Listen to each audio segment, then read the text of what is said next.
हम inverse trigonometry का एक एग्जांपल ले रहे थे, उसकी रेंज के बारे में इंफॉर्मेशन प्राप्त करके। तो क्वेश्चन देखिए। सबसे पहले मैं क्वेश्चन करवाने से पहले मैं आप को एक बात बताना चाहता हूँ। एक शॉर्ट फॉर्म है STC। एस का मीनिंग है यहाँ पर साइन इनवर्स एक्स, टी का मतलब है यहाँ पर टेंजेंट इनवर्स एक्स, और सी का मतलब है यहाँ पर कोसिकेंट इनवर्स एक्स। ध्यान से देख लीजिए, नहीं बाद में प्रॉब्लम आएगी आपको क्वेश्चन करते वक्त कि कहाँ पर क्या हो जाता है, हमें पता ही नहीं चलता। तो STC, एस का मीनिंग साइन इनवर्स, टी का मतलब टेंजेंट इनवर्स, सी का मतलब कोसिकेंट इनवर्स। यहाँ पर मैं आपको क्वेश्चन बताता हूँ इनसे रिलेटेड। जैसे आप कई बच्चों की प्रॉब्लम थी कि पता नहीं कहाँ पर क्या आंसर आ जाता है, तो मैं NCERT से आपका 2.1 से एग्जाम्पल क्वेश्चन लेता हूँ। फर्स्ट क्वेश्चन नंबर फर्स्ट, ये है साइन इनवर्स और -1/2।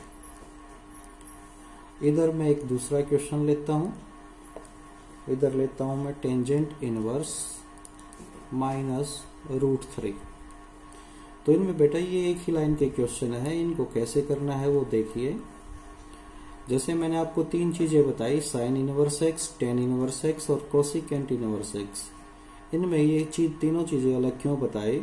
क्योंकि इन तीनों के क्वेश्चन कैसे करने हैं। अगर माइनस का क्वेश्चन है, एंगल में माइनस है, तो माइनस लिखिए और फिर आप ये देखिए साइन इनवर्स 1/2। अब माइनस को भूल जाइए क्योंकि माइनस हमने पहले ही लगा दिया है।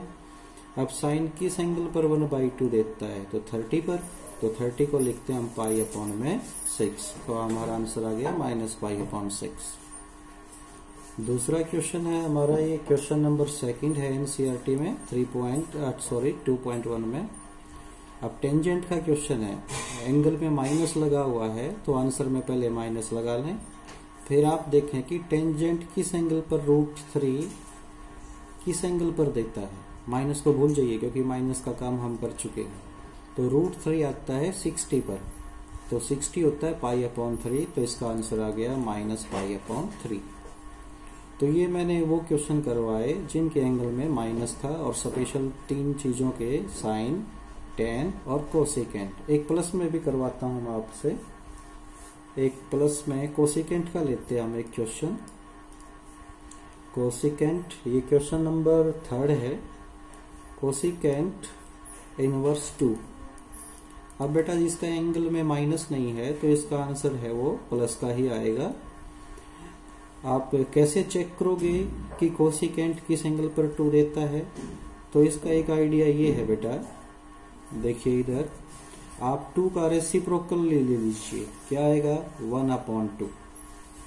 फिर कोसिकेंट है, इसका रेसिप्रोकल ले लीजिए, क्या आएगा साइन, क्योंकि साइन का रेसिप्रोकल कोसिकेंट होता है। तो साइन किस एंगल पर 1/2 देता है? तो 30 पर। तो 30 को लिखते हैं π/6। तो ऐसे पहचान सकते हैं आप, ये आ जाएगा π/6। तो इन तीन चीजों का स्पेशल बताया मैंने। बाकी तीनों का क्यों अभी बाकी रख दिया मैंने होल्ड पर? क्योंकि उसमें एक पॉइंट पर हमें थोड़ा चेंज करना पड़ता है, वो भी करवाता हूं मैं यहाँ पर, देखना। बाकी तीन हमारे कौन से बच गए?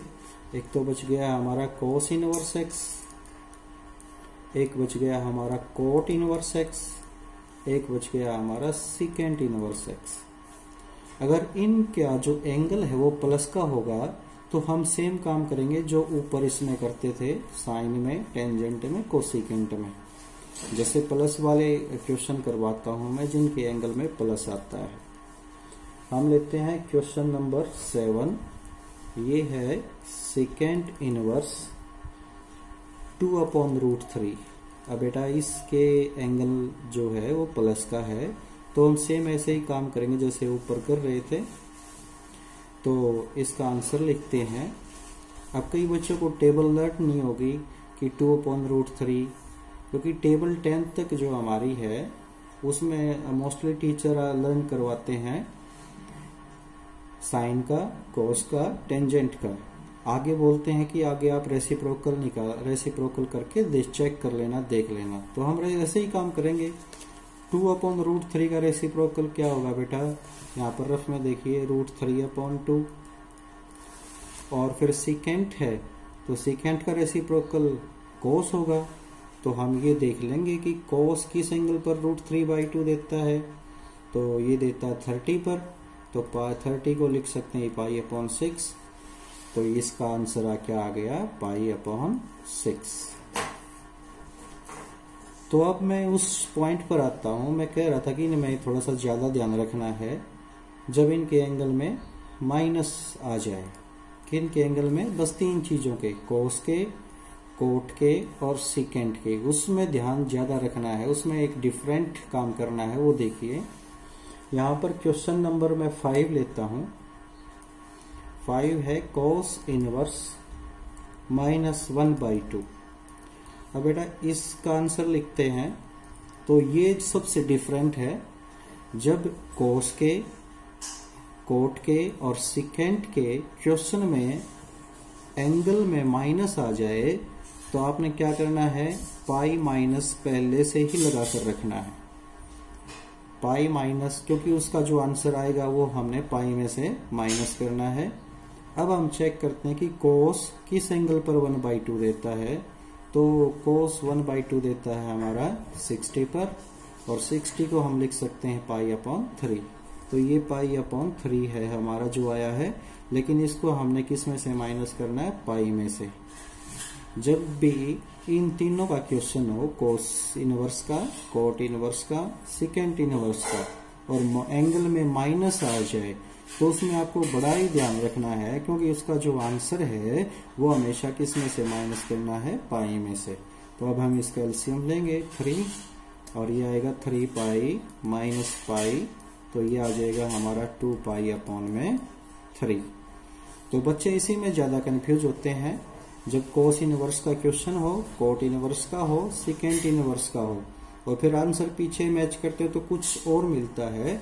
तो इन तीनों के बारे में बता रहा हूं। इन तीनों में, उन क्वेश्चनों में आपका डाउट मिलेगा जिनके एंगल में क्या होगा, माइनस। और करवाते हैं क्वेश्चन ऐसा। क्वेश्चन देखिए जो आपके एनसीईआरटी 2.1 से ही लिया गया है।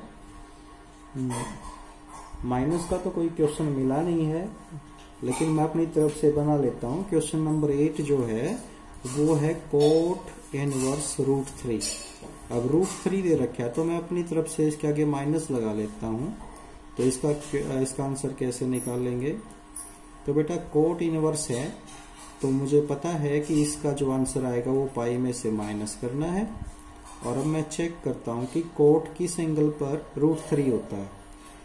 तो आप कैसे करोगे, आप जैसे 10th में करते थे, 11th में करते थे, √3 का रेसिप्रोकल 1/√3। कोट का रेसिप्रोकल टेंजेंट। तो आप ये चेक कर लीजिए कि टेंजेंट 1/√3 किस एंगल पर होता है, तो 30 पर। 30 को क्या लिख सकते हैं, π/6। तो इसका आंसर क्या आ गया, π/6, जो हमें पाई में से माइनस करना है। तो यहाँ पर 6 एलसीएम आ जाएगा, और 6 की पाई के साथ मल्टीप्लाई, और माइनस फिर पाई, तो ये आ जाएगा हमारा 5π/6। तो ये क्वेश्चन नंबर 8 की मैंने स्टेटमेंट चेंज करके करवाया बेटा। इसके एंगल में माइनस लिया है। कभी आप सोचो कि आंसर मैच नहीं कर रहा है, तो मैं आपको स्पेशल माइनस वाले क्वेश्चन करवाना चाहता था, वो भी इन तीनों के, कोस इनवर्स के, कोट इनवर्स के, सीकेंट इनवर्स के, क्योंकि इनके एंगल में जब माइनस आ जाता है तो तब आपको स्पेशल ध्यान रखना होता है कि उनका जो आंसर आएगा वो पाई में से माइनस करना है। तो आज की वीडियो इतनी ही। Thank you, have a nice day.